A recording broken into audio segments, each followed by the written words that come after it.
So welcome to Lesson 6, Understanding Quadratic Relationships. We've seen many quadratic functions and equations up until this point. However, we haven't been providing a context behind them. It's always just been y is equal to ax squared plus bx plus c, where the x and y were just arbitrary variables. What we're going to do now is we're going to model situations using quadratic functions. So there will be a context behind the independent, the x, and the dependent, the y variable. So far we have represented quadratic functions in the form f of x is equal to ax squared plus bx plus c. Again, there was no context behind the x or y variables. We just kept them as x and y. For the next few days, we will provide a context to these variables in application questions. So here's the first example. We're going to read through the first example, and then I have a little image here to help you see the connection between the context and the Cartesian plane, or the coordinate plane we've been seeing all along. So example 1, a cannon is fired from the top of a cylindrical building. The motion of the cannon is described by the function h is equal to negative half t squared plus 2t plus 10, or h is equal to negative half t minus 2 squared plus 12. So note these functions are the exact same. One is in standard form, one is in vertex form. That's the difference. So this is where you kind of need to remember the previous unit where we said the vertex form is great for reading the vertex.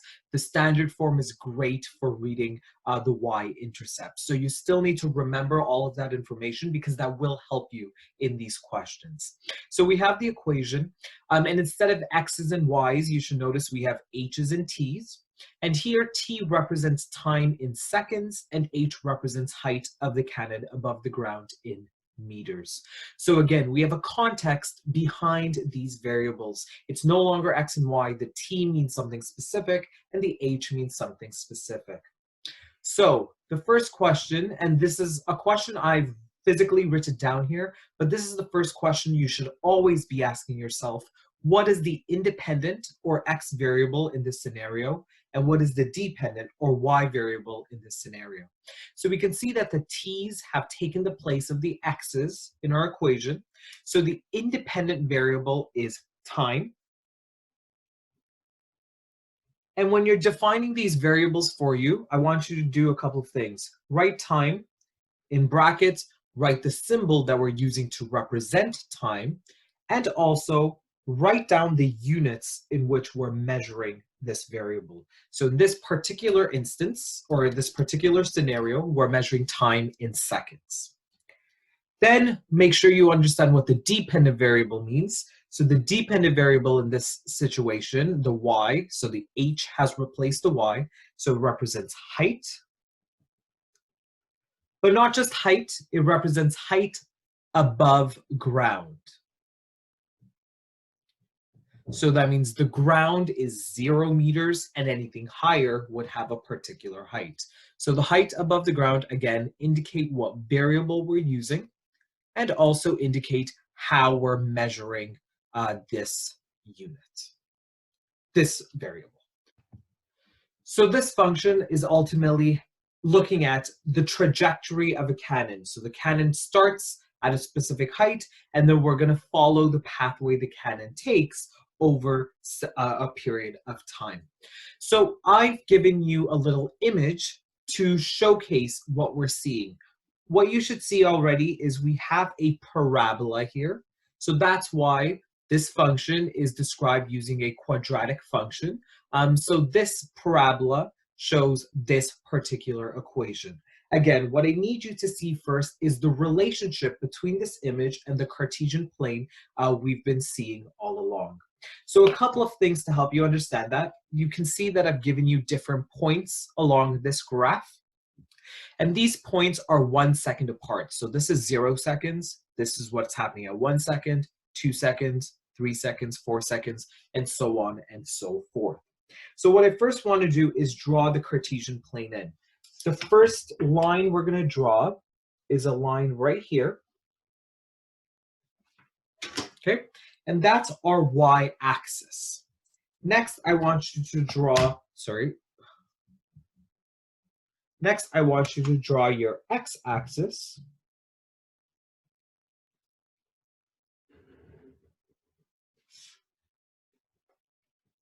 And again, we put arrows because they're continuous. It's important that we label our axes properly this time. We're no longer looking at x along the x-axis, we're looking at the independent variable time. So write time for the x-axis.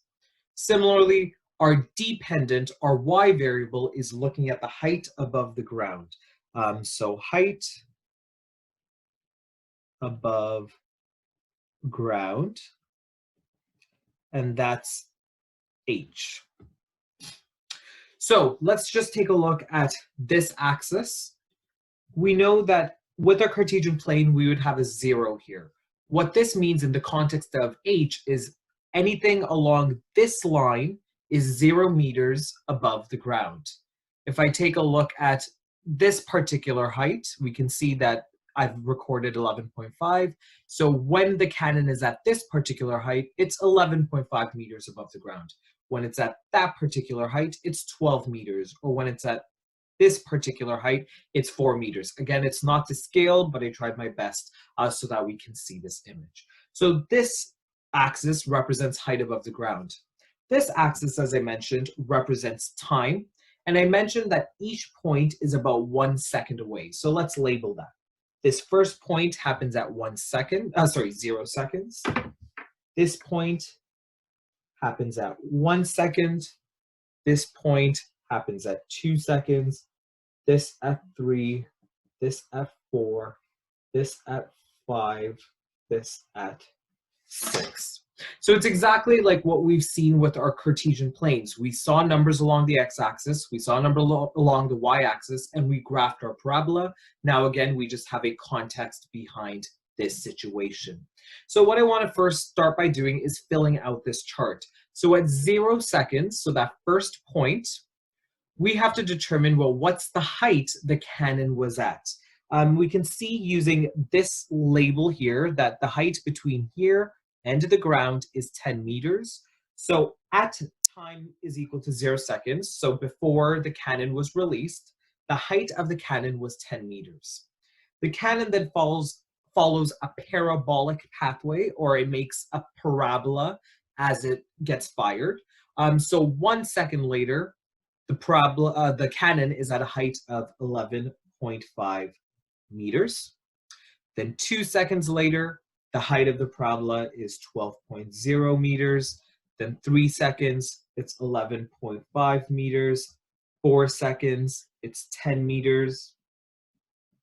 5 seconds, it's 7.5 meters. And 6 seconds, it's 4.0 meters. So again, the whole point for me to show you this is so that you have a clear connection between the equation and the actual scenario.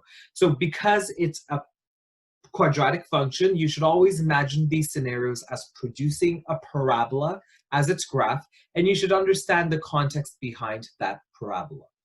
So that's the first kind of piece of understanding you need to approach any of these problems. So let's move on to the problems then. So here it says, how high above the ground is the cannon at 2 seconds? Determine the solution from the image, but also using the equation. So whenever you're given a word problem, I always want you to think about both of these things. There's always going to be one variable that I give you, either the x or the y, and there's going to be another variable that I don't give you that you are solving for. So let's read this equation again. This question again. It says, how high above the ground is the cannon at 2 seconds? This was the piece of information that I was given. So what I want you to write is the given variable. In this case, I was given time. And I know specifically time is equal to 2 seconds. This is where you need to be careful. Keep in mind the units. We already defined time as being measured in seconds. So here, time is measured in seconds. It's great. If it wasn't measured in seconds, we would need to convert it so that it is measured in seconds. So we have our given variable. They gave us time. What is the required variable? So what are we solving for? Well, it says, how high above the ground is the cannon at 2 seconds? In other words, we want to figure out the height.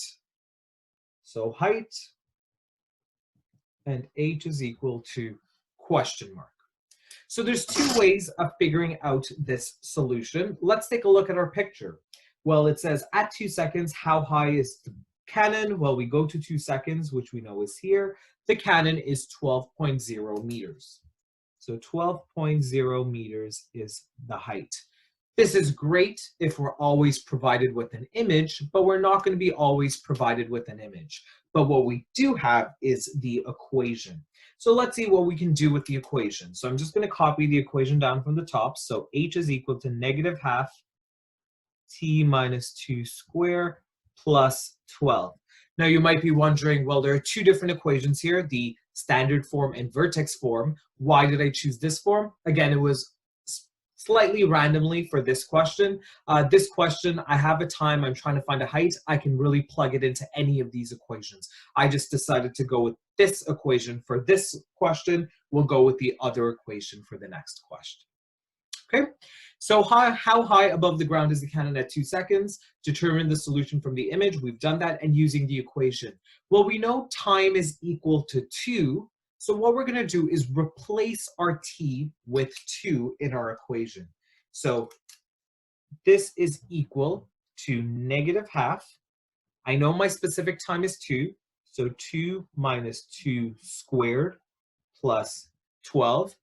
2 minus 2 is just 0. 0 squared is 0. So right now I have negative half times 0 plus 12, which is just 0 plus 12. So 12. Something that I'm going to really emphasize is units. Don't just write 12. You know height was measured in meters, so we can include the meters here. What you'll notice is whether we look at the image of the graph or whether we put the information we were given into the equation, we should get the same answer. At 2 seconds, which is what we subbed in as t, the height of the cannon is 12 meters. Because this is a word problem, you do need to also provide me with some sort of sentence at the end. So the height of the cannon above the ground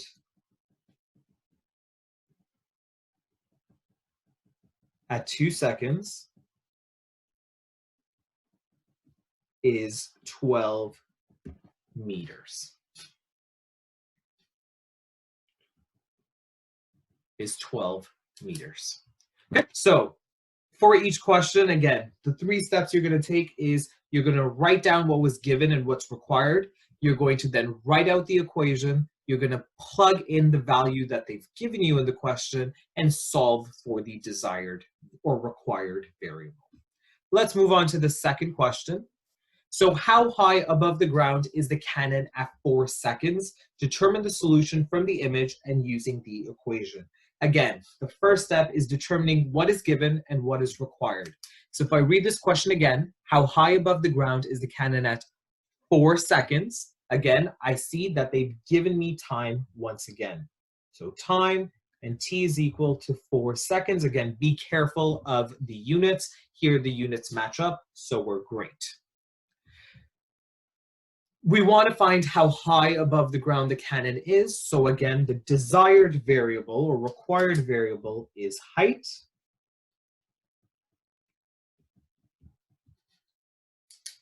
And determine the solution from the image and using the equation. So let's go back to the image here. At 4 seconds, so if I go along my x-axis, 4 seconds, and if I go up, I know that the cannon has a height of 10 meters.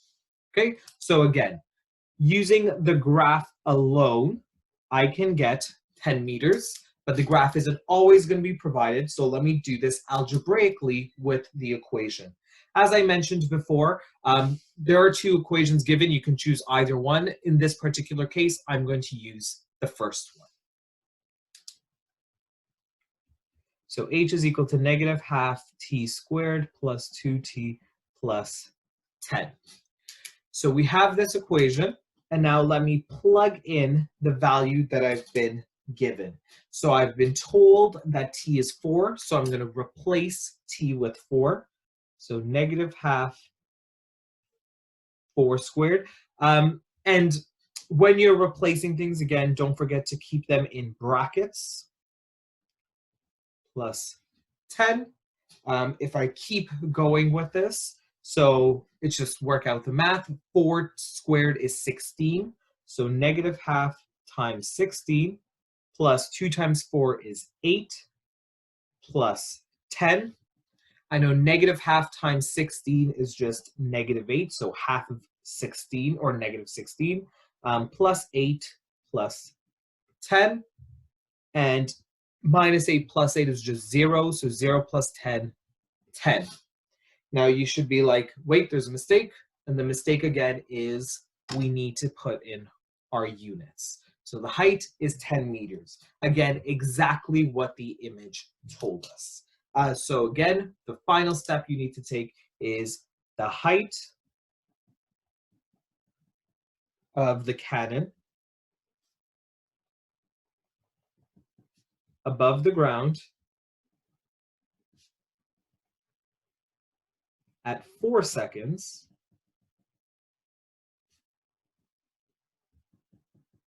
is 10 meters.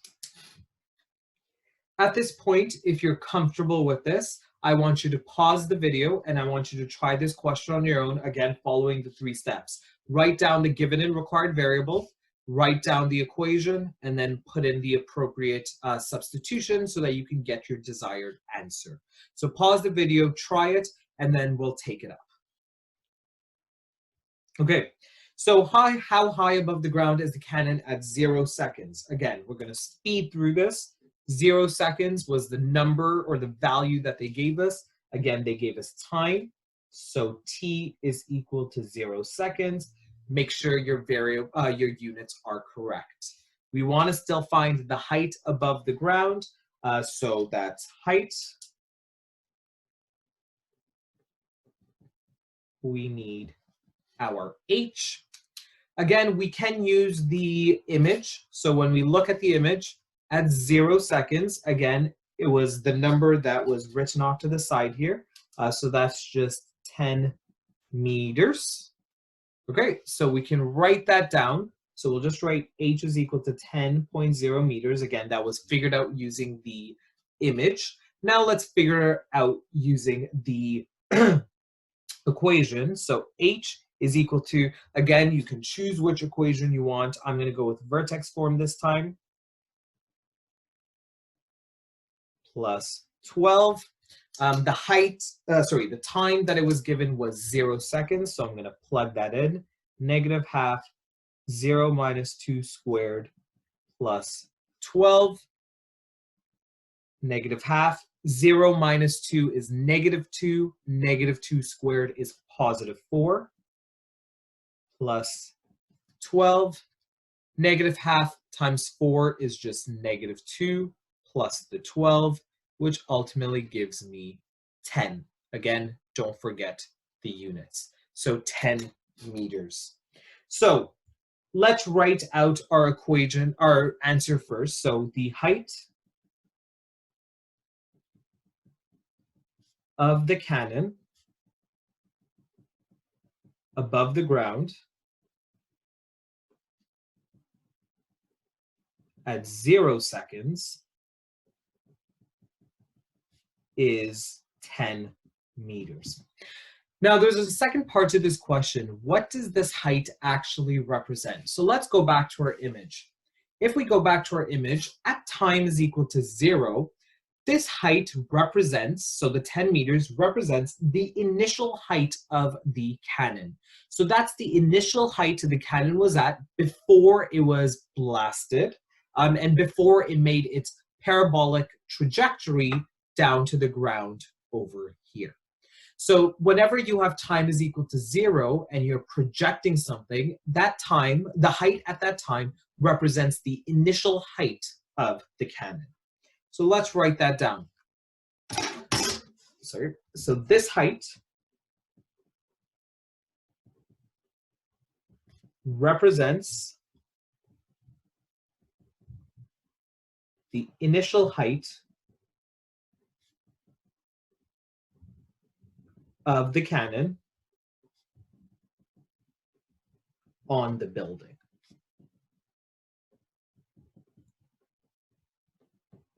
Okay, so let's look at that picture again. So once again, at 0 seconds, the cannon is at 10 meters, and that's the initial height of the cannon before it was essentially fired.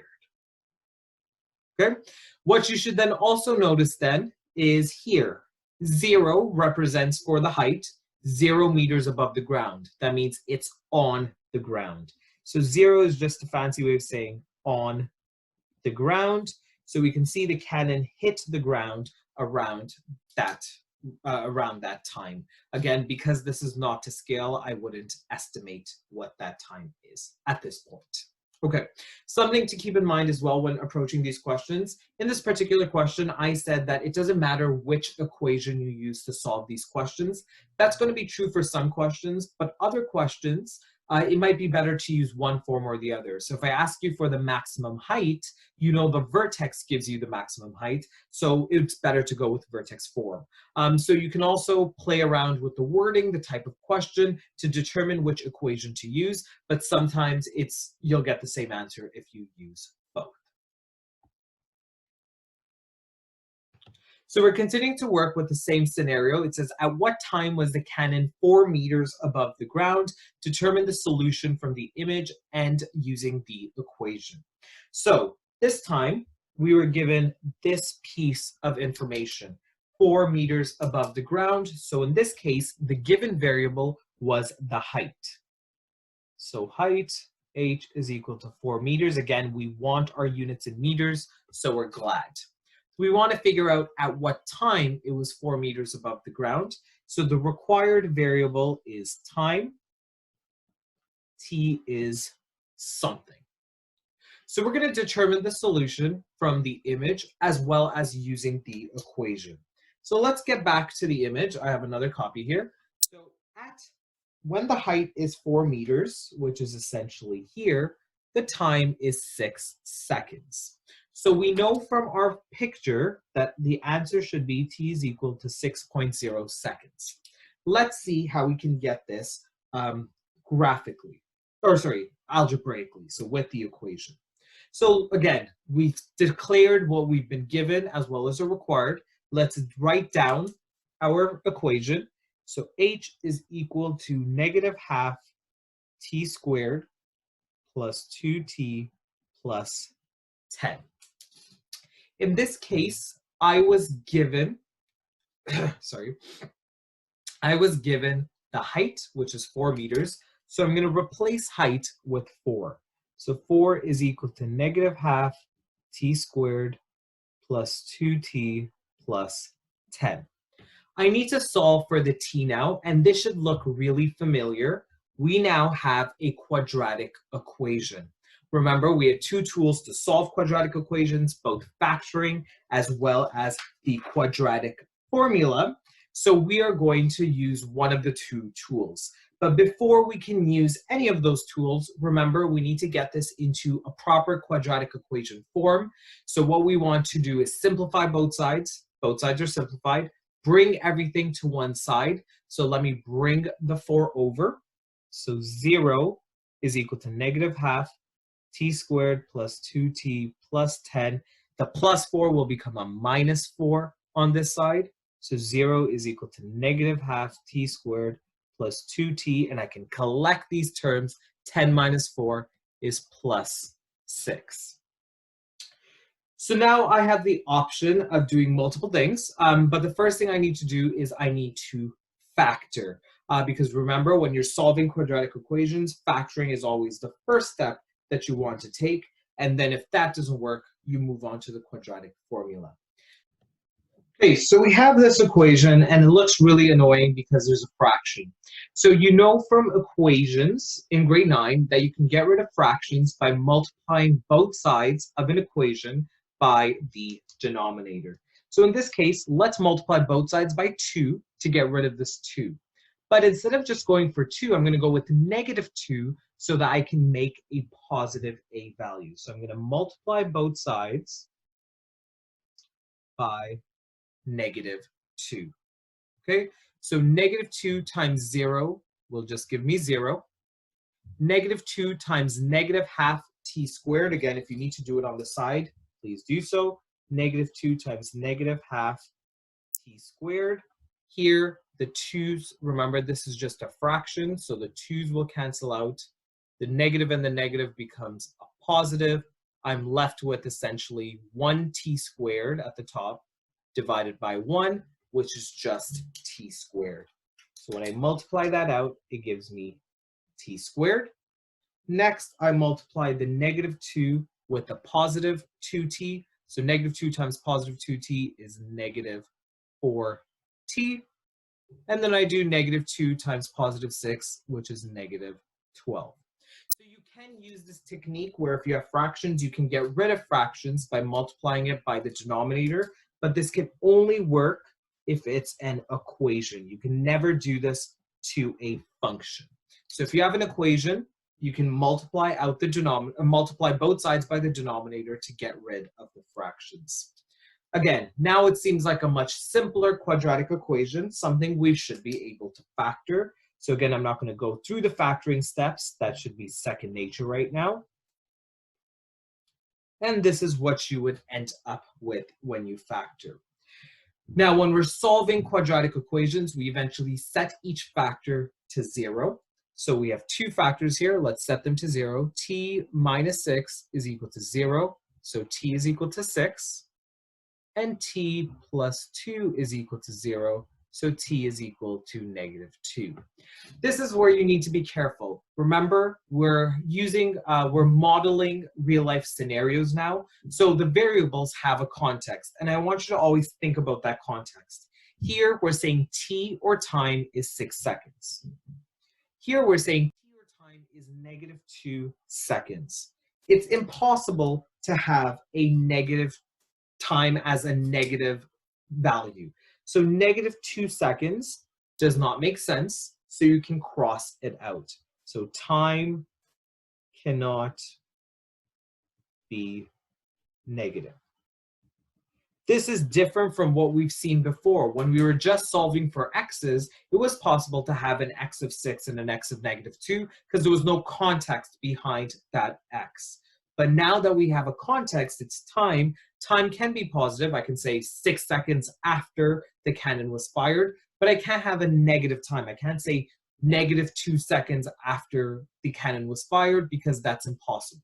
So even though the quadratic equation gives you two solutions, we can cross out one of the solutions because it's meaningless. It has no context in this particular question, and we can go with the one solution that we have, which is t is equal to 6 seconds, which also happens to match our image.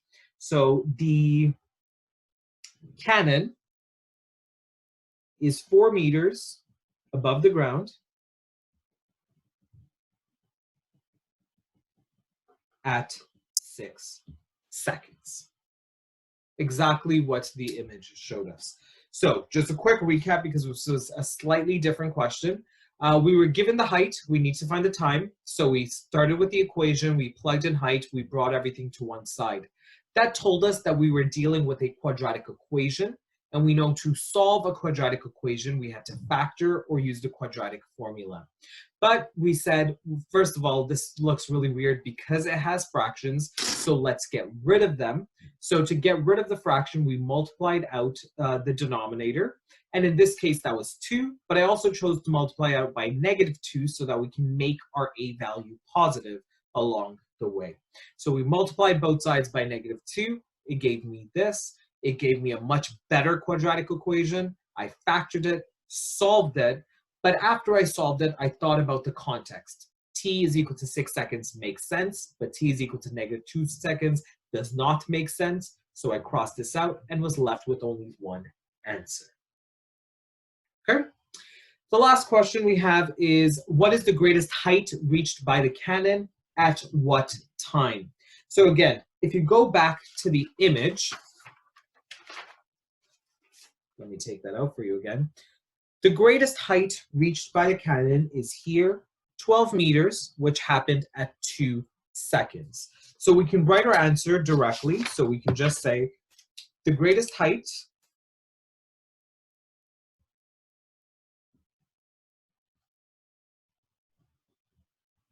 reached by the cannon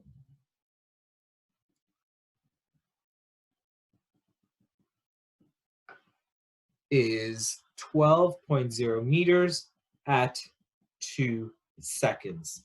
Now, this should be familiar because we're saying what is the greatest height, which is a fancier word for saying what is the max. Remember, whenever we have a max or min value, it always occurs at the vertex. So let's go back to this equation. So if I look at vertex form, it was negative half t minus 2 squared plus 12. If I take the vertex here is, remember, I take the opposite of this. So this is negative 2. I'll take positive 2. And then I just copy down my k value. So the vertex is 212. But again, now there's a context. The 2 is a time, whereas the 12 is a height.